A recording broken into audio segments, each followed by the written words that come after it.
Our ultimate goal, then, is to maximize human performance. Think about every sports team.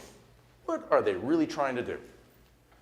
Are they not trying to maximize the performance of their players? They coddle them like you wouldn't believe. They give them the best of the best. They give them the greatest equipment that's on the market, all for one reason, to maximize the human performance. Okay? Well, if that's true in sports, then shouldn't that be true in a safety industry like ours? Of course it should.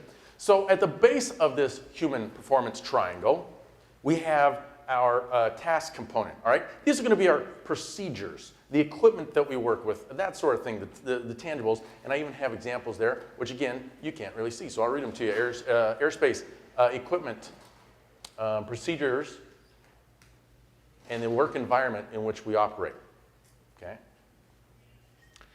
Here's the problem. I can give you the best equipment known to man, and you can still screw it up, right? I wanted my daughters to be successful, so when they were young, I gave them access to a Mac. Can we all agree it is the best computing machine known to man? Thank you, sister. I know if you had a Mac, you'd probably use that, but you know, you've got to work with what you got, right? So I gave her that Mac, or I gave them access to a Mac, and one day at work, my daughter, who was probably right around 6 or 7 at the time, called me, and she said, "Dad, I broke the house." I said, "Well, if you're calling me from inside the house, so it can't be that bad, right? Why don't you go and expand on that a little bit? Tell me about this broken. How'd you break the house?" She said, "Well, Dad, nothing works, and I'm very scared." I said, "Okay, well, walk me through it. What were you doing at the time that the house was broken?" She said, "I was working on the Mac." I said, "Then you got nothing to worry about." She said, "But nothing works." I said, "Well, walk me through it." She said, "I was trying to watch a video on YouTube, but I couldn't watch the video because it said I was missing a plug-in." And you can imagine what she did after that. She plugged in everything she could find in that house, and she popped a circuit breaker. I had given her, true story, I had given her the finest equipment known to man, and yet I hadn't trained her very well. Which brings us to our next piece. Oh, yes, this is funny. I almost forgot I threw this in there.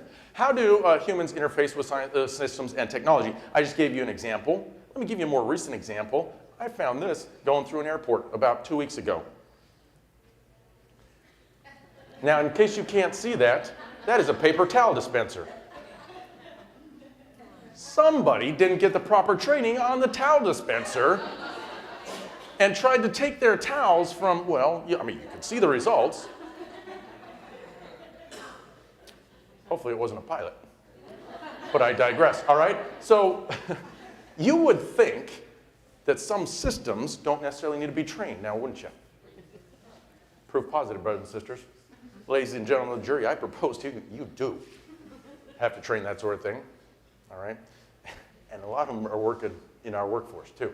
All right, so let's get back to the training then. So what does that look like in the agency? Well, ELMS training, recurrent training. We have training available to us, and I think the agency has gotten a little bit better. I think we've got a long way to go, but we have a little bit better that we can do in the training that we provide. But the problem is the attitude that we have towards training. Skill enhancement training is a negative. You don't want that. You don't want skill enhancement training, right? No, that's not right. That's not accurate.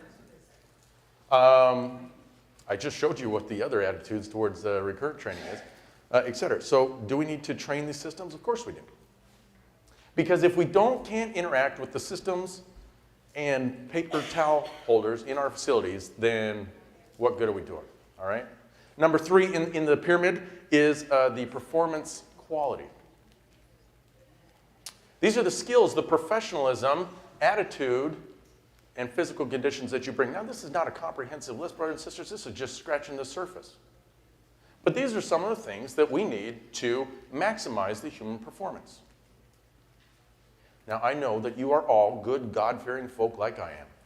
and therefore you hate the Los Angeles Lakers as bad as I do. So you will recall back to 2003, 2004 season when they stacked that team. Kobe, Shaq, they stole my Karl Malone from my beloved Utah Jazz. They even took Gary Payton from the Seattle Supersonics. People said, why are we even going to play this season? Give them the trophy right now. This one's in the bag. Anybody remember what happened? Didn't even make it out of the first round of the playoffs. How can that be, the experts said? How can it be?